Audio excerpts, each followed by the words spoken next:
All right, so I'm just going to get started, and then people can kind of join in as I'm speaking here. But I am really excited about today's Instagram Live topic because we are talking about the importance of sustainability and drinking water and how the two are super interconnected. So tomorrow, as most people know, is Earth Day.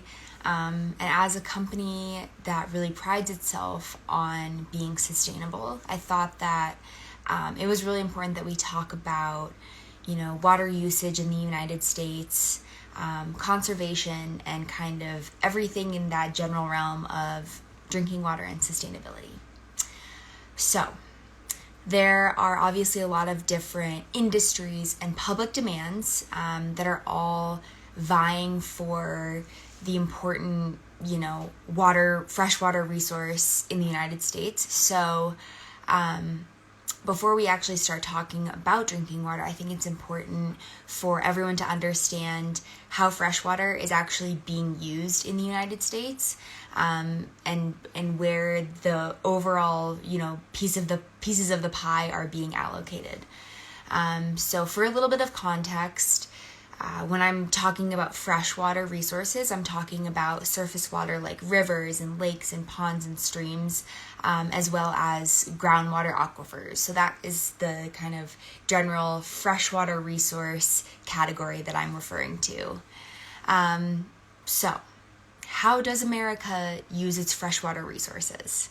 Let's get into it. So according to USGS, 41.1% is used for thermoelectric power. So this includes cooling down power plants, which is definitely important, but that's a huge piece of the pie, 41.1%. 36.7% is used for farming and irrigation. 12.1% is used for the public supply, which includes drinking water. And 4.6% is used for industrial manufacturing. So, 12.1% is not a lot. It's probably a lot less than some of our viewers figured that we were getting for freshwater resources. I know that in grad school, when I first heard that figure, I was absolutely shocked. So obviously it's really difficult to go to these thermoelectric companies and these farmers and be like, hey, we want a bigger piece of the pie. Like, obviously that's difficult, if not impossible, but what we can do is we can advocate for farming practices that reduce water usage, and we can advocate for different types of power generation that don't require nearly half of the freshwater supply. So, because the general public is only receiving, about 12% of the total freshwater supply, it's important that we conserve that as much as we can. So about 70% of the freshwater in the U.S. is surface water, and 30% is groundwater. So in a lot of, Western states, those drought-prone states, we're pumping water either from surface water sources or groundwater surfaces faster than it's actually naturally able to recharge. And so recharge happens when major rainstorms, and also groundwater is fed from nearby surface water sources, as well as nearby aquifers. So surface water is, as you can imagine, pretty easy to measure and quantify. But groundwater is actually a lot more difficult. And there's a lot more nuances that go into really understanding our groundwater availability in this country. So obviously there's technology that can estimate where groundwater is located and how much, but there are a lot of external factors that go into the actual number of available groundwater sources. So groundwater actually moves both vertically and horizontally to kind of fill into the water table. So if a certain aquifer is to the west is using a lot of resources, but it's also connected to an aquifer right next to it. That aquifer will actually feed into that aquifer in the west to make sure it's hitting at least some sort of water table. That's just how the natural flow kind of works. And so again, it's dependent on annual precipitation and surrounding surface and groundwater sources to make sure that it's being replenished and recharged over time. So, if there is a drought year or, there's not a lot of precipitation, our surface water sources are being depleted, we're really relying heavily on that 30% of groundwater.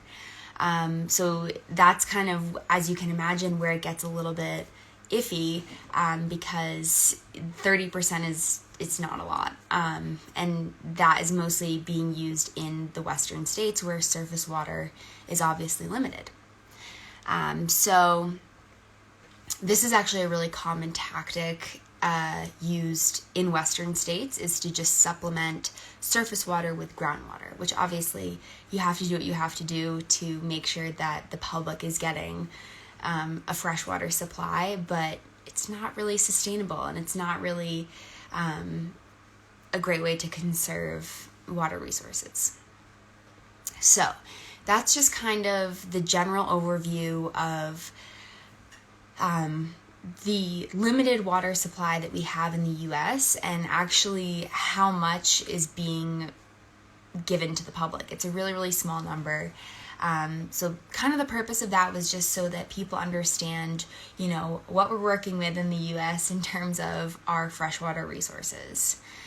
So obviously, being a water filtration company, I think it's important that we kind of talk about sustainability in terms of water filtration and drinking water. So one of the types of filtration that we actually don't use does not contribute to water conservation at all, and that's reverse osmosis, which is obviously a really popular type of water filtration. But reverse osmosis systems actually require 3 to 15 gallons of unfiltered water, so water just coming from the municipal system or your private well, for one single filtered gallon. So 3 to 15 gallons for 1 gallon. A lot of water is being wasted in that process, in the reverse osmosis process. So just something to think about. And yeah, so that's just one of kind of the many downsides of reverse osmosis. But in talking about water conservation, definitely not contributing to water conservation efforts.